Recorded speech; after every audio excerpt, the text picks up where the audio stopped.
Chapter 12.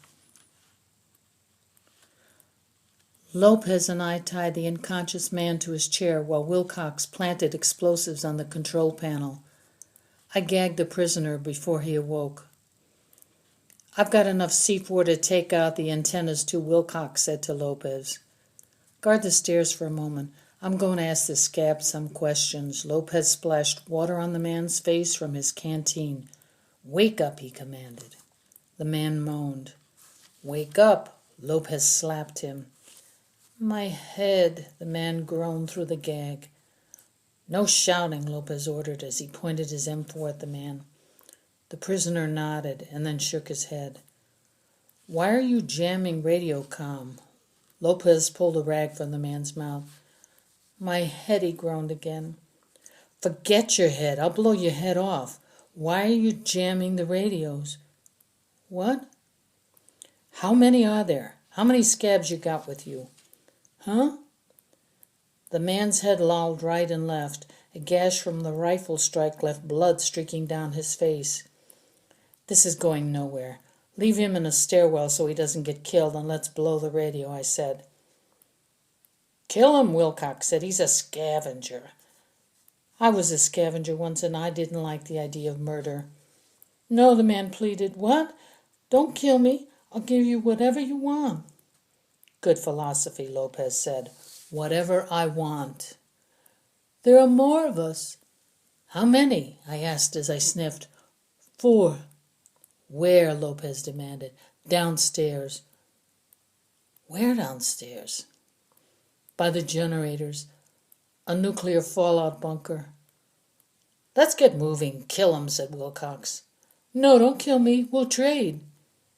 "Trade what?" "Your people." "Who?" "What people?" "Soldiers." Jim, I thought. How the hell did he get captured by a bunch of scabs?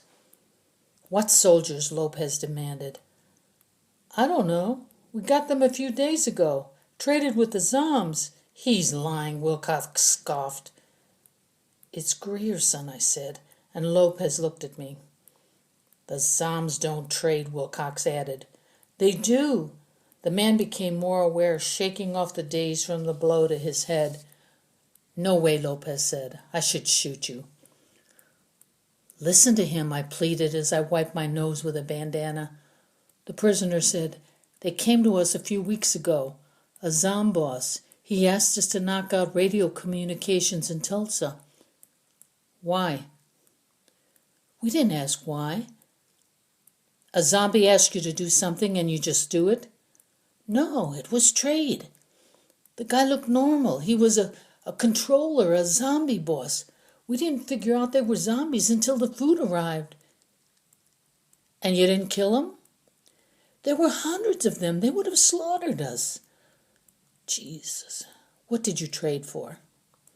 "Food. We were starving. We've been trying to get the oil refinery started up again. If we could start producing gasoline, we figured we could trade with traders or other survivors, maybe even you. Gasoline is valuable." "That's who's at the plant," I said. "Scabs, not zombies?" How many? How many at the plant?" Lopez asked. 30.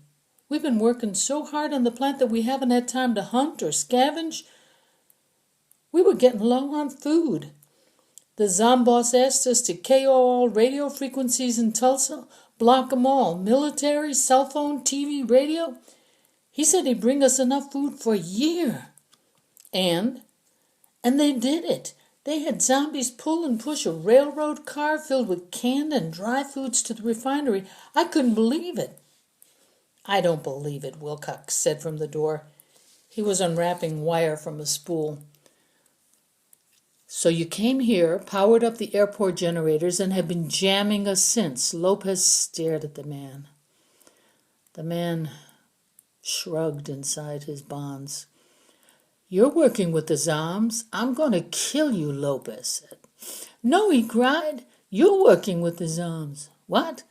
Wilcox asked with bewilderment in his voice. "Look at her," he said as he pointed his chin at me.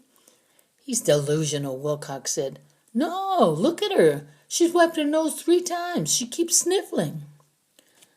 So what? I asked. We ran the last mile. My nose is running from the cold air. You're infected. She's infected. She's a zombie leader, the prisoner said. No way, Lopez said. She's human. How do you know? Leaders look like everyone else. I hadn't heard those kinds of accusations in almost a year. Zombie leaders recovered from the virus and became carriers. Early in the war, when the military started building quarantine enclaves like the hospital or football stadiums and high schools, zombie leaders snuck inside. They opened doors, attacked guards, and led their blind slaves to attack people. No blood test could determine if someone was a carrier or even if they'd recently been infected. Purple blood came later. The red, green, and yellow sores and bumps on their skins revealed the virus, but those could be covered.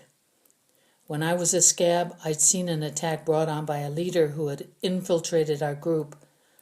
But the leaders quickly showed themselves. They became super intelligent. They lost the ability to act like normal people. They forgot how to interact in social environments. They became easy to spot, as easy as identifying a nerd in high school, like Lopez. I involuntarily sniffled. There, see? She's infected. I'm not infected, I yelled at him. I thought, crap, am I infected?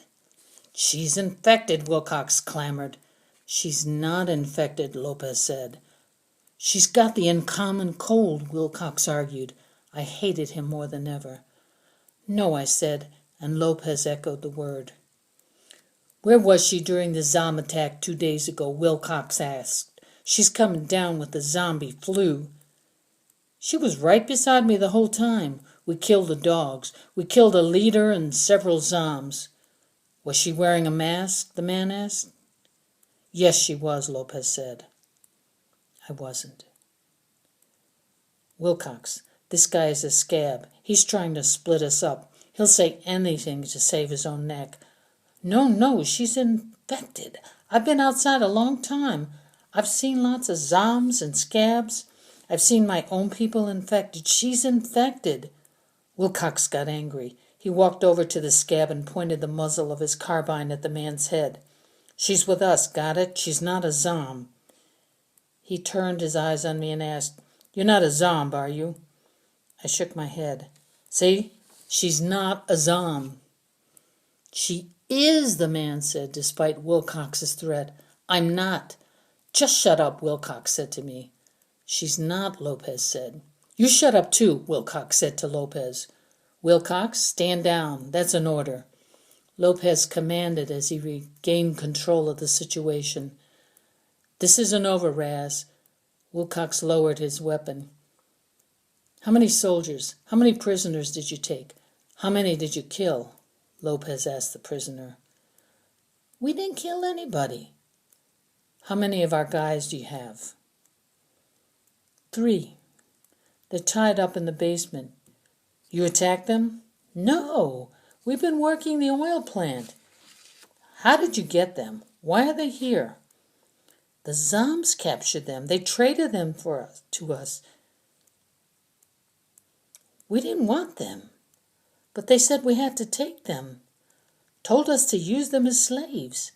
They gave us clothing, water filters, oil refining manuals and procedures.